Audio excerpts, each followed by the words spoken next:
My next guest gets credit for raising this issue on this show. Please welcome in Rebecca Walser, president of Walser Wealth Management. Boy, what's going wrong with my mouth today? Thanks for being on. That's an easy one to say. What a bunch of killjoys, right? Is there anything that we're allowed to have? What do you think? This is the problem when you allow, I won't call it junk science, but when you allow unverified science to basically go out there in the world and say, the science is settled.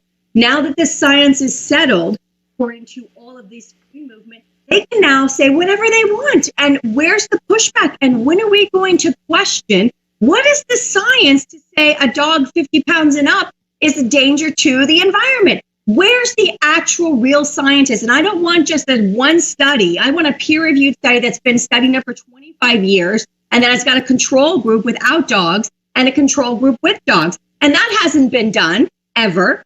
So let's just go ahead and call a spade a spade. This is just piling on because their agenda has been, let's be honest. I mean, let's call it when we've lost, we've lost. Their agenda has been very successful, and they have moved very, very, very far in this agenda through multiple fronts, one of which you just mentioned, which is basically BlackRock and Larry Fink, that they obviously CEO of BlackRock, sending a letter to all Fortune 500 companies that they're invested in, which is all of them, that they will start reporting carbon footprints in their financials. So this has been done. This is a multi-front war that we're fighting, and they've won so much ground that now they can come out with ridiculous things and think that we won't bat an eye. This is to the point of ridiculous. And you're right, there hasn't been any pushback. And I think the only country that is going to get any pushback is going to be the U.S. I mean, we've seen the poor Dutch farmers. I mean, a third of their cattle industry is going to go out of business if they put through what they want to put through. So, I mean, it's probably not going to end here. But where do you finally think it will end? I mean, it can't come to fruition, can it? What I will tell you, Scott, is, and I am 100% confident on this, I have never been more confident about anything. There is a reckoning that is building worldwide, globally, and it is coming from the common people, and it must come from the common people. This is kind of the bourgeois proletariat elitism of the day, trying to push down to the serf level. This is what we're going to do. But you know what? They forgot that we aren't serfs anymore, and that we have our own media systems and our own ways of communication, and we will communicate and push back.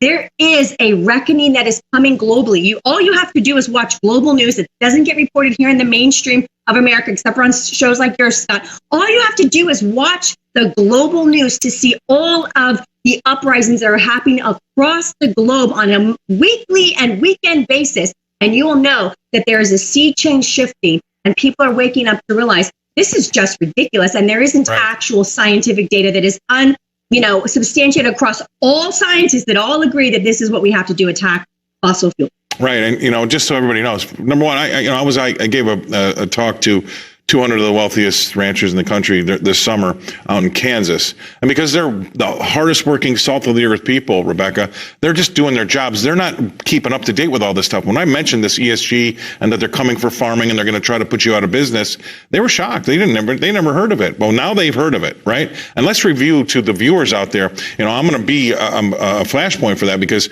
they're the ones behind the small house movement. You'll have less and be happy for it, right? They're behind the electric vehicle movement, which is anti-fossil fuel.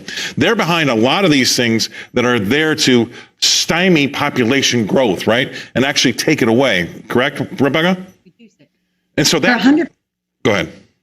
No, you're 100% right, Scott. You're 100% right. And so when we've got 8 billion people on the planet and they think it should be 1 billion, what does that tell you? Well, that's the thing, is that, you can actually watch. There's probably at least 3 elitists that have done interviews, David Rockefeller among them, among others, and they will basically admit that they want to reduce the population, and they say that they can potentially try to do it in a kind way. Well, euthanasia could be considered kind, but it's still death. And so let's just call a spade a spade, and black is black and white is white and evil is evil. And let's not pretend that this is not an evil agenda trying to save our planet while we kill off the animals and the people. I'm pretty sure my Bible says that God made the planet for the humans and the animals, and we can harmony together. You're awesome. I love having you on. Really appreciate it. Rebecca Walser, Walser Wealth Management.